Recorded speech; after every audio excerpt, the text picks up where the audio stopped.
कहानी की शुरुआत 2084 में होती है, जब डगलस अपनी पत्नी के साथ मंगल ग्रह की पहाड़ियों पर चल रहा था। अचानक उसका पैर फिसला और वह गहरी खाई में गिर गया। गिरने से उसका ऑक्सीजन मास्क टूट गया और उसे सांस लेने में बहुत तकलीफ होने लगी। उसकी पत्नी उसे बचाने के लिए आगे बढ़ी, तभी डगलस की आंख खुल गई। यह सिर्फ एक सपना था। असल में डगलस अपनी पत्नी लोरी के साथ था, लेकिन सपने में उसके साथ कोई और ही लड़की थी। डगलस को यह सपना रोज आता था और वह समझ नहीं पा रहा था कि मंगल से उसका क्या संबंध है, जबकि वह तो कभी वहां गया ही नहीं। वह पृथ्वी पर एक कंस्ट्रक्शन साइट में काम करता था। काम पर जाते समय उसने टीवी पर मंगल ग्रह की एक खबर देखी। खबर के अनुसार लोग मंगल पर नई नई बस्तियां बसा रहे थे, लेकिन वहां मजदूरों का एक समूह हड़ताल पर बैठ गया था। उनकी कुछ मांगे थीं जिन्हें पूरा होने पर ही वे काम जारी रखना चाहते थे। मंगल पर हो रही खुदाई का काम गवर्नर वाइलॉस करवा रहा था, जो वहां का शासक था और मजदूरों पर बहुत जुल्म करता था। एक इंटरव्यू में गवर्नर से पूछा गया कि क्या मंगल पर एलियंस के अवशेष मिले हैं। गवर्नर ने इस बात से साफ इनकार कर दिया। उसने बताया कि वहां खुदाई के दौरान एक अजीब धातु मिली है, जो सिर्फ मंगल पर पाई जाती है। इसी धातु की वजह से गवर्नर बहुत अमीर हो गया था।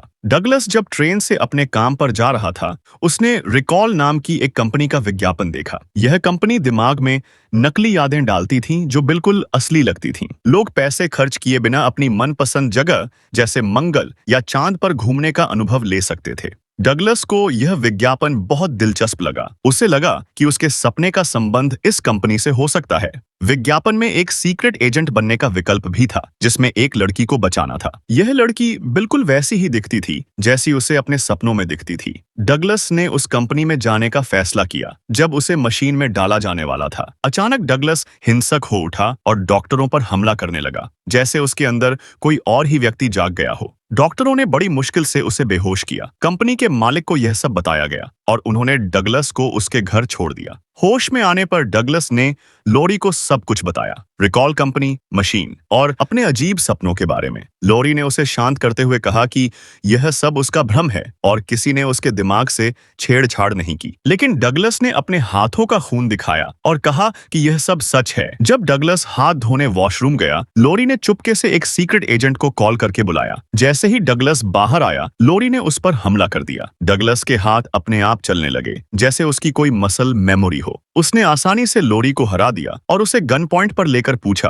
तुम कौन हो? लोरी ने बताया, मैं तुम्हारी पत्नी नहीं हूँ, यह सब झूठ है। तुम्हारी यादें और ये जिंदगी तुम्हारे दिमाग में डाली गई है। मैं एक मिशन पर हूँ और पिछले 6 हफ्तों से तुम्हारी पत्नी बनकर रह रही हूँ। डगलस को अब सच्चाई समझ आ गई। तभी उसने स्क्रीन पर देखा कि लोरी द्वारा बुलाया गया सीक्रेट एजेंट भी वहां आ गया है। डगलस ने लोरी को बेहोश किया और वहां से भाग निकला। वह एजेंट असल में लोरी का असली पति था। दोनों एक टीम में काम करते थे। डगलस अपनी जान बचाने और अपनी असली यादों का पता लगाने के लिए भागने लगा। उसे रिड्स नाम का एक होटल दिखा। यह नाम सुनते ही उसे कुछ पुरानी यादें याद आईं। वह होटल के एक कमरे में गया जहां वह पहले भी जा चुका था। तभी एक आदमी का वीडियो कॉल आया। उसने बताया कि वे दोनों कभी गवर्नर के लिए मंगल पर काम करते थे। उसने कहा कि गवर्नर उसे पकड़ना चाहता है और वह तब तक नहीं बच पाएगा जब तक अपने दिमाग से ट्रैकिंग डिवाइस नहीं निकाल देता। उस आदमी ने यह भी बताया कि उसने डगलस का एक बैग अपने पास रखा है। डगलस नीचे गया और बैग उठाया। तभी गवर्नर के एजेंटों ने उस पर हमला कर दिया, लेकिन डगलस बच निकला। उसने एक पुरानी फैक्ट्री में जाकर बैग खोला। बैग में पैसे, अजीब हथियार और एक वीडियो टेप थी। वीडियो में डगलस ने अपने लिए एक संदेश रिकॉर्ड किया था। वीडियो में पता चला कि उसका असली नाम कार्ल है और मंगल पर हड़ताल कर रहे मजदूर सही हैं, क्योंकि वहां कुछ गलत हो रहा है। और कार्ल ने तुरंत अपने दिमाग से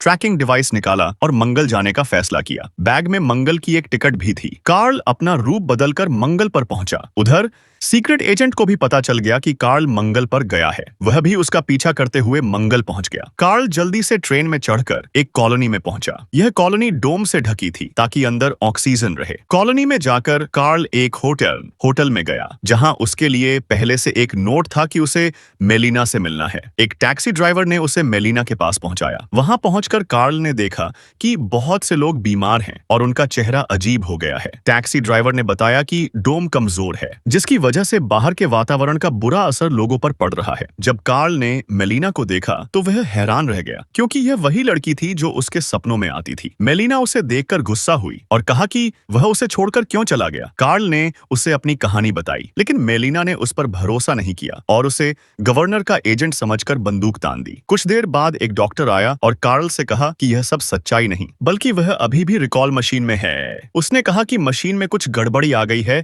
और वह उसे लेने आया है। डॉक्टर ने कहा कि उसकी पत्नी भी यहाँ है और उसने दरवाजा खोला तो सामने लोरी खड़ी थी। कार्ल पूरी तरह भ्रमित हो गया, लेकिन उसने हार नहीं मानी। उसने डॉक्टर पर बंदूक तान दी और कहा, अगर यह सब मेरे दिमाग में चल रहा है तो तुम मरोगे नहीं। डॉक्टर घबरा गया। इससे पहले कि कार्ल गोली चलाता, लोरी ने लोगों को बुला लिया और उन सब ने मिलकर कार्ल को मारना शुरू कर दिया। लड़ाई में कार्ल बेहोश हो गया। वे लोग उसे गवर्नर के पास ले जा रहे थे। तभी मेलिना वहां आ गई और उन पर हमला कर दिया। इस हमले में लोरी मारी गई। मेलिना कार्ल को उस जगह ले गई जहां गवर्नर के खिलाफ आवाज उठाने वाले लोग रहते थे। ये वो लोग थे जिन पर मंगल के वातावरण का बुरा असर हुआ था। गवर्नर को पता चला कि कार्ल उसके दुश्मनों के पास है। उसने उस जगह की ऑक्सीजन सप्लाई बंद कर दी और घोषणा की कि अगर कार्ल और मेलिना को उसके हवाले नहीं किया गया तो वह ऑक्सीजन हमेशा के लिए रोक देगा। कार्ल को उन लोगों के लीडर जॉर्ज के पास ले जाया गया। जॉर्ज ने उससे पूछा कि उस पिरामिड में ऐसा क्या राज छुपा है कि गवर्नर उसे मारना चाहता है। कार्ल ने कहा कि उसे कुछ भी याद नहीं। जॉर्ज ने कार्ल को कोइटो से मिलवाने की बात कही। कोइटो गवर्नर के खिलाफ आंदोलन का नेता था, जिसे आज तक किसी ने नहीं देखा था। जॉर्ज कार्ल को एक कमरे में ले गया और अपनी शर्ट उतारी। उसके पेट पर एक अजीब जीव था। यह जीव कोइटो था। कोइटो को जॉर्ज के शरीर पर वातावरण के असर के कारण उगा था। इस जीव के पास अद्भुत शक्तियां थीं। वह किसी के भी मन की बात पढ़ सकता था। कोइटो ने कार्ल का हाथ पकड़ा और उसके दिमाग में झांक कर देखा। उसे पता चला कि उस पिरामिड में एक रिएक्टर है जो 5 लाख साल पहले एलियंस ने बनाया था। गवर्नर नहीं चाहता कि किसी को इसके बारे में पता चले और वह इस रिएक्टर को तबाह करना चाहता है। जब कोइटो कार्ल के दिमाग में था, गवर्नर के लोगों ने वहां हमला कर दिया। कोइटो घायल हो गया और मरने से पहले उसने कार्ल से कहा कि उसे रिएक्टर को चालू करना होगा ताकि यह ग्रह गवर्नर के जुल्म से बच सके। गवर्नर के लोगों ने कार्ल और मेलिना को पकड़कर गवर्नर के सामने पेश किया। गवर्नर ने खुश होकर बताया कि कार्ल उसी के लिए काम करता था। उसने लोगों को यह विश्वास दिलाया था कि कार्ल उसका दुश्मन है। गवर्नर ने कहा कि उसने ही कार्ल को मेलिना से मिलवाया था ताकि वह कोइटो का पता लगा सके। लेकिन गवर्नर को यह नहीं पता था कि कोइटो के पास लोगों के दिमाग पढ़ने की शक्ति है और उसने कार्ल के दिमाग में झांक कर सब कुछ देख लिया था। अगर रिएक्टर चालू हो जाता तो मंगल का वातावरण पृथ्वी जैसा हो जाता, जिससे लोगों को यहाँ रहने में आसानी होती